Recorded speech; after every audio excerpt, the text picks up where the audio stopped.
What's up, guys? Mr. Dan here, back again for the third part of our AIP teenage monster movies.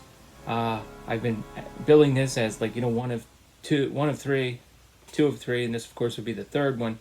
The first two films, I Was a Teenage Werewolf and I Was a Teenage Frankenstein, came out in 1957. This one comes out in 1958. It's called How to Make a Monster. I actually think I'm going to do a bonus video where I wrap everything up, kind of rank the three films, and I've got some other informational tidbits I want to throw in, but I don't want to make this video too long, overly long, so we're really just going to focus on this film, but come back again for that fourth video. Again, another really fun one, and I had never seen this. The closest I've ever got was actually watching the remake of this without realizing it was a remake in the early 2000s. I know there's a wrestler in there, and maybe Jack's daughter from 24, and her name is escaping me now. I actually like her as an actress. I think she comes to life. It kind of takes the idea of this and updates it, and by now, of course, a lot of the special effects and graphics are dated, in a way more outdated than this from movies from the 50s. Yeah, but this came out in 58. It's an hour and 13 minutes long. Much like the last one, or the same as the last one, I Was a Teenage Frankenstein. You have the director returning, Herbert L. Struck, and Gary Conway returns as the Teenage Frankenstein.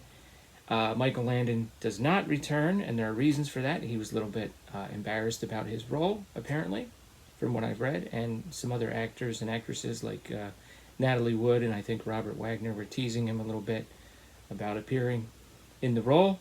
I think eventually he changes his mind, and we'll talk about that in the wrap-up video. But he didn't come back, so we have a character, or Gary's. I'm getting confused. An actor named Gary Clark plays the teenage werewolf in this, and Gary Conway comes back from I Was a Teenage Frankenstein. He's taller and more muscular.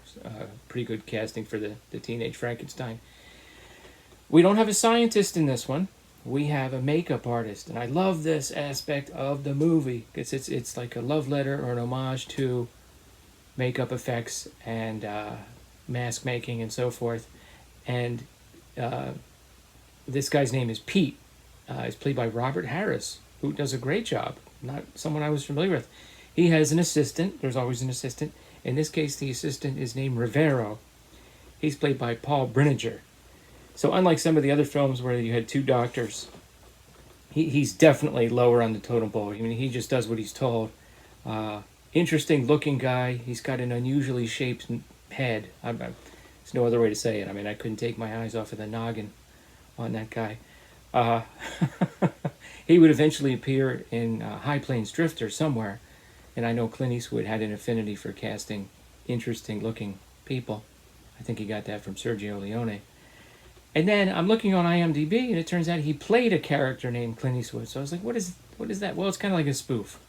Yeah, there's a goofy movie from the 80s called The Creature Wasn't Nice with Leslie Nielsen, Cindy Williams, a lot of good people in it. And it's set in outer space. It's very, very goofy.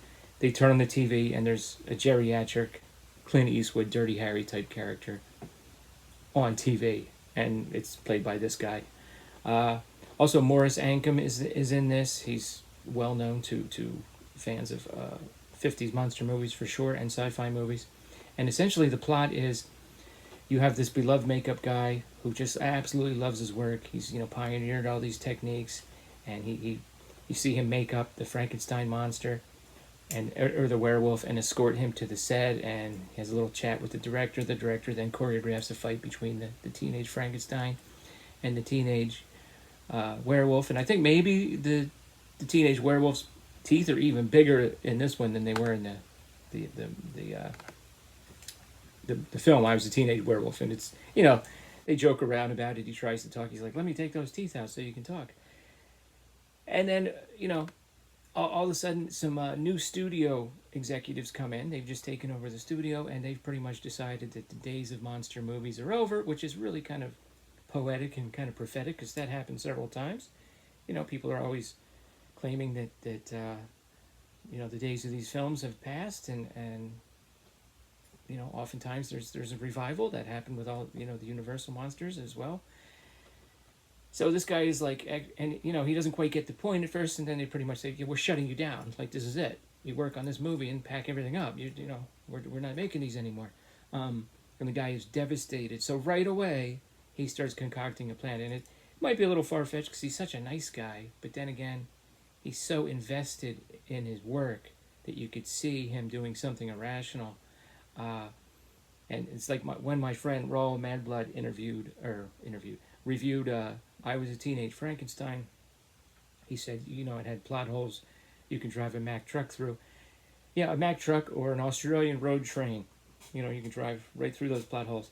But that doesn't matter. It's not, these are fun movies. So he concocts this plan for revenge. And once again, the assistant kind of goes along and maybe puts up a few token protests, but he pretty much just does what he's told.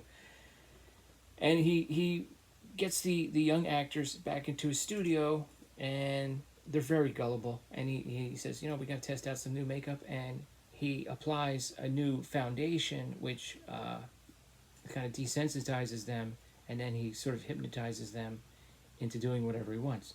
So they start taking care of these studio heads, the people from the studio that wanted to fire him, one after the other, and there's a few other people that come into the radar of this guy that need to be eliminated, and that's pretty much it.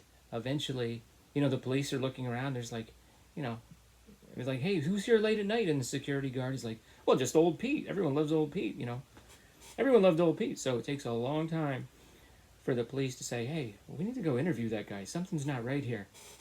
And eventually, there's a confrontation back at his house, which is really interesting. The film was advertised as in thrilling color to distinguish from the previous two films. Only the ending is in color. Up till then, it's been in black and white. When you get to his house, now it's in color.